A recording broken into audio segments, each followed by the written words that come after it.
Welcome back to the Everbranch channel. We're in Southwark, between Southwark Cathedral and the River Thames, and I'm here with Jacqui Woodward-Smith, writer, poet and Hedge-Priestess, and owner of the Radical Honey blog. I'll be putting the information for that in the description. So Jacqui, I wanted to ask you today about the whole concept of the Dark Ecstasy of the Crone goddess. Now, most of my viewers will understand the idea of the goddesses usually being seen as a trinity or a threefold of the maiden, mother and crone, representing the youngest, the fecund and the elderly aspects of womanhood, as well as divine feminine. So, what does the crone represent to you in all the work that you've been doing through her? I suppose, well, she's got a lot of aspects. I mean, I don't really think of the goddess as a woman in that way anymore. I think of her as an energy, or what moves underneath the skin of the everyday, beneath us and beneath the earth. And so to me, she is the autumn and the winter. So she's the going within, and she's the falling back down to the ground, and the rotting of leaves, and the rotting of what's come to life in the spring. So she's the return, really. So to me, she's the energy of death and the energy of that sort of waning part of the year. Also something we can tend to work with when the moon has waned and gone dark. So every new moon or dark moon, as I recall, you used to run ceremonies which again were sort of working with that crone energy, often the energy of the season as well. Yes. Of course. Yes, I mean, the thing is, I think people are quite frightened of dark moon. Often people like to call it new moon and ignore dark moon and say you shouldn't do work at dark moon, or you shouldn't engage with that energy. And I found it to be a really beautiful energy. It's not something to be afraid of. And I think often being afraid of dark moon is because we're afraid of death, and in our culture we try to ignore death and we try to push death aside and pretend it doesn't happen. And both, in our physical bodies we have to die, everything has to die, but also psychologically things have to die and be let go of. So people are very frightened of that process, I think, and so they like to call it new moon because that sounds lovely and bright, the light's coming back, because they're trying to stress the light all the time. And really the crone is the energy that pulls us to be in the dark and engage with the dark and really feel what the dark means in our lives. So yeah. Because that relationship with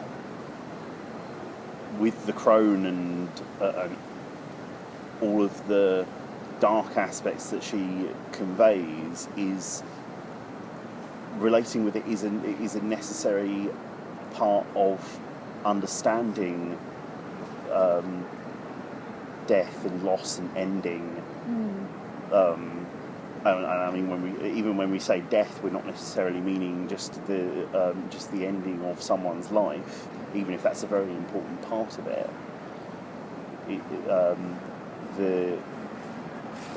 An important thing that I've acknowledged in events where I've worked magically or on that kind of level with the crone, and I've been in groups and everyone's been directed to give away to the cauldron and everything.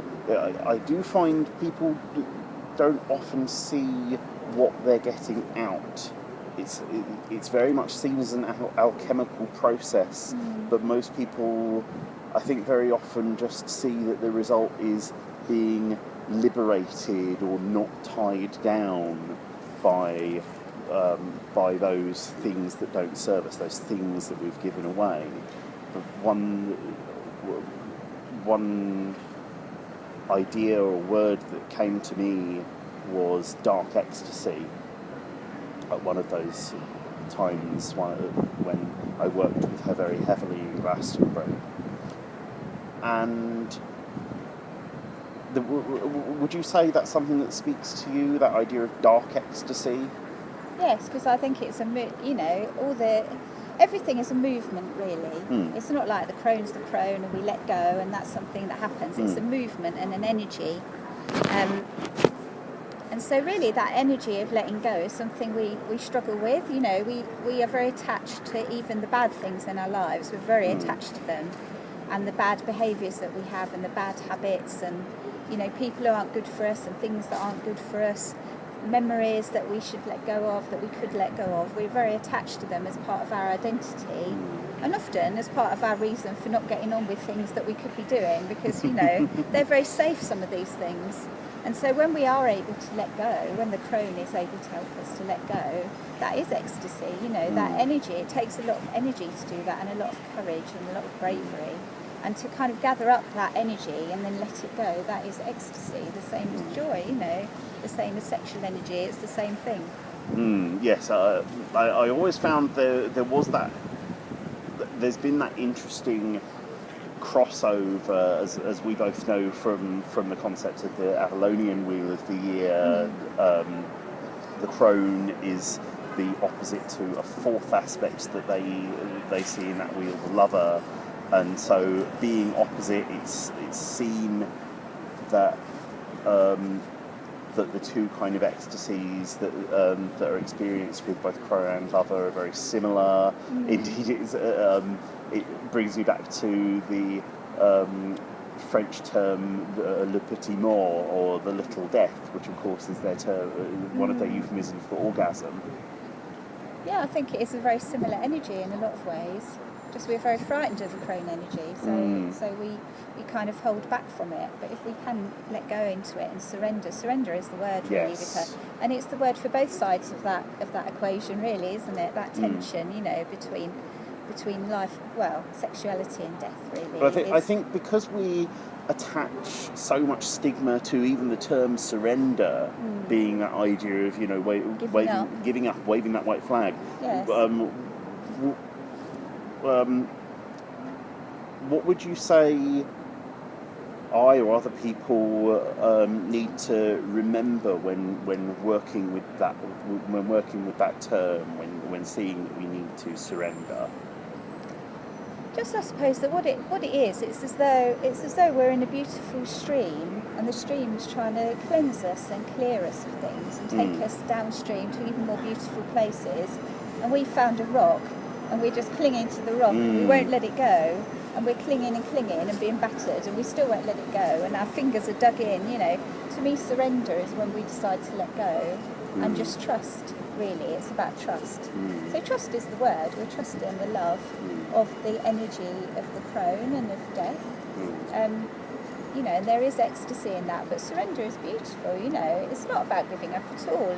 It's about knowing when the time has come to let go of something. I mean, it can also be difficult in some ways, of course. I'm sure the things that you've had to work through in recent bereavements, in embracing that sort of thing, and your very good friend Will Greenwood, I believe you were the main celebrant for his funeral, for his passing, and that was. I understand that there were still, the same difficulties one might expect with any bereavement of someone close to us. But one thing I suppose I was thinking to ask was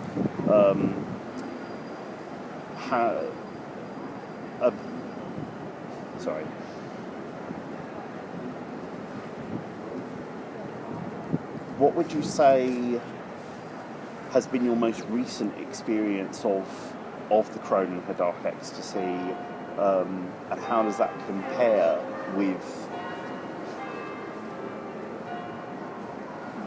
all of that experience you went through with Will's passing? I suppose it's a difficult question because, as I say, I think of things as a movement. So I don't think that him dying and that experience kind of ends. It kind of goes on. So in the sense that is something that's happened to me in my life. So it's an ongoing thing that comes with me. So I can't kind of draw a line under that one and then move to the next thing. What has been my most recent experience? I just constantly experience her really every day in things that I do that I wish I hadn't done, or in just that movement of and that invitation to let go of things all the time really, and to be non-attached. And I am attached to a lot of things, so, and a lot of ways of being that aren't good for me. So it is a constant. I'm constantly really in communication with that energy inside myself and in the world. So it's hard to say when the most recent experience was, but the last time I did something I wished I hadn't done, probably. I suppose, yeah, that is very similar for all of us, and I guess it's only when we choose to avoid that surrender and avoid the acceptance of that darkness and that ability to give away that it actually becomes more problematic for us, I guess. Well, yeah, and I suppose the thing is that you have to fully engage with something in order to let go of it, because you have to know what you're letting go of. You have to really go into it, and that is something that people don't want to do. They don't want to let go, don't really want to sit with that feeling and that feeling of unhappiness. You know, I was reading yesterday something that Susan Weed said about grief. She said grief is a tonic, in the same way that love is, you know, because it's part of the flow of feeling. And I really like that, the thought that grief is a tonic and a healing. And it is, because if you allow yourself to grieve or to have any real, true emotion, then it is a healing. You know, some part of you will be washed clean by it, no matter how difficult the feeling is. And I suppose, you know, that's one form of healing you're able to offer clients through your tarot and hedge healing services. Yes. And information for that will be in the description. There'll be links to that, and also links to the Dark Ecstasy of the Crone branch blessing, which I'm now selling through my Etsy shop. Many of you will have seen the promotional video for it as well. It's very beautiful. I've got one. It's very lovely. Thank you very much. That's all right. So thank you, Jacqui, for your kind and enlightening words. Thank you. And thank you, everyone at home on YouTube. Keep in touch, like, favourite and subscribe, and keep watching the Everbranch channel.